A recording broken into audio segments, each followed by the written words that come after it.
o que ocorre com autarquias ocorre também com línguas. As coisas têm que ser adiadas e a África também fica adiada. Quando se fala de oficialização regional, seria o seguinte: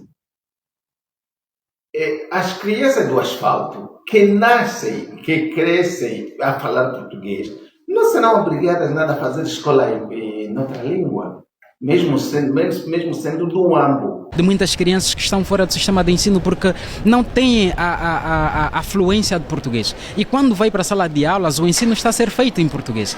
Se o ensino de outras matérias, de outros conhecimentos está a ser feito em português, a criança não domina o português, como é que ele vai aprender? Como é que ele vai conhecer? Ou vai se debater então com dois problemas. O primeiro problema é aprender o português para depois aprender outros saberes científicos. E nesta perspectiva, nós, enquanto nação, precisamos trabalhar muito mais, precisamos fazer muito mais. Eu vou contar a experiência de alguns países africanos que estudo e conheço. O que é que fazem? A escola primária é escola bilíngue, quer dizer, mas é bilíngue no sentido de que a língua de instrução é a língua dominante. Se for no asfalto, vamos lá, por exemplo, em alguns casos do Quênia, se for no asfalto, a língua dominante qual é? É o inglês. Portanto, essa é a língua escolar. E o Kiswahili entra como uma disciplina no primário. E até ao final do primário, as crianças são perfeitamente bilíngues. Falam uma e a outra língua. É feliz aquilo. Agora, se for na zona rural, onde o domínio, se calhar, é mais para o Kiswahili, a língua de instrução é o Kiswahili. E há uma disciplina chamada inglês. E essas vão crescendo até que depois faça o perfeito lá no fim. E, meus amigos, isso aqui já foi feito no tempo colonial. E o tempo colonial nisto tinha mais cuidado do que nós hoje. Eu sou de uma zona de campo. Havia pré-primária, o que vocês ouviram que era pré para treinar aquelas crianças que vêm do contexto do mundo, do mundo de outras línguas, para aprender a falar. E a pré podia durar 1 ano ou mais, a depender dos casos. E quando tivesse já algumas habilidades linguísticas, então entrava para a primeira. Agora, por exemplo, o que é que nós quisemos fazer? Estamos a ensinar o português como língua primeira, até para crianças, não é? Que são de outras línguas, que, portanto, encontram o português na sala como língua estrangeira. Estamos a fazer uma violação muito grave. Uma violação muito grave.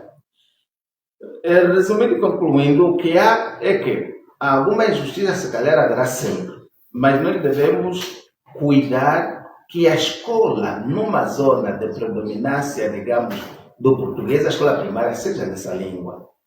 Isto parece que as Nações Unidas também recomendam isso, a Unesco também. O ensino primário tem que ser na língua da criança, não na língua do professor do português, não.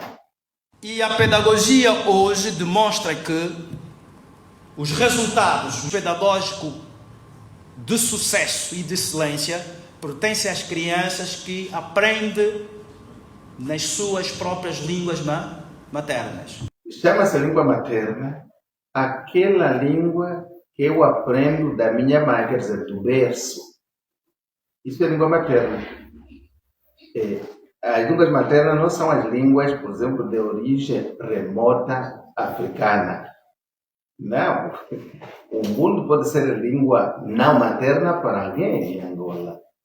Aquele que aprende como segunda língua.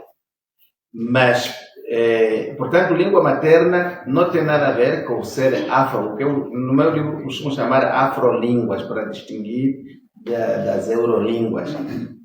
Portanto, o português vai ser língua materna logo que for a primeira língua que eu aprendo, a língua do berço, que é a minha língua materna. E há efetivamente crianças em Angola que crescem com 2 línguas, e as duas línguas são maternas. Isso é possível. E efetivamente, a nossa lei de bases do ensino fala da promoção do ensino. Mas lá, se vires bem, há depois uma nota, um ponto, um parágrafo que diz é que diz, depois virá uma regulamentação apropriada, tem um termo próprio, não me lembro agora, quer dizer, depois tem que ser, estamos à espera do regulamento. E o tal regulamento estamos à espera porque a primeira foi de 2016, a primeira lei de base, que depois foi modificada em 2020. Pois, isso quer dizer, desde 2016 até hoje, nós estamos à espera da regulamentação. Estão a ver? Estamos à espera da regulamentação. Quem é que vai dar a regulamentação? E por que não dá? O que é mais difícil? É o regulamento ou a lei? Há problemas. E você terá que resolver amanhã quando forem governantes, fizerem políticas linguísticas. Mas, portanto, na verdade, não há ensino porque não há essa regulamentação. Não há autarquias porque ninguém quer fazer a regulamentação. Quer dizer, ninguém quer criar outras leis, digamos, adicionais. Portanto, é mais ou menos assim. Isso, o que ocorre com autarquias ocorre também com línguas. As coisas têm que ser adiadas e a África também fica adiada. Já está mais do que na hora de podermos oficializar pelo menos algumas línguas que estejam em mesmo pé de igualdade com a língua portuguesa. Eu gostaria que houvesse uma maior valorização das línguas. Se possível fosse em cada província, nós temos uma língua, não são dialetos, são línguas. Nós temos uma língua nacional a cada província. Então, se cada província lecionasse aquela língua, ou mais uma outra língua, seria muito bom. Porque a língua não é como mais ou menos aprendemos nós na primeira escola, é um meio de comunicação. A língua não é só um meio de comunicação. E nós pensamos numa língua. Não é questão de comunicação, mesmo o nosso pensamento é estruturado dentro da gramática. É por isso que um Chomsky fala da chamada Universal Grammar, a gramática universal que vem como que instalada dentro da pessoa. As crianças não podem falar tão bem. Dizem os estudiosos que uma criança com 6 anos já tem 13